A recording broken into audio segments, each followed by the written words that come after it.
காலம்பர பிள்ளைய பரீட்சை எழுத கூட்டிட்டு போனவர் இப்பதான் வரையலா? என்ன எதையோ பறி கொடுத்த மாதிரி வர? புள்ள அவுட்டா?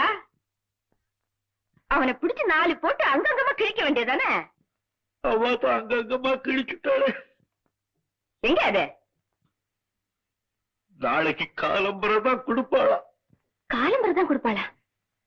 என்ன வேஷ்டி எல்லாம் ரத்தமா இருக்கு? எங்கேயாவது விழுந்துட்டாளா? மறந்து விட்டு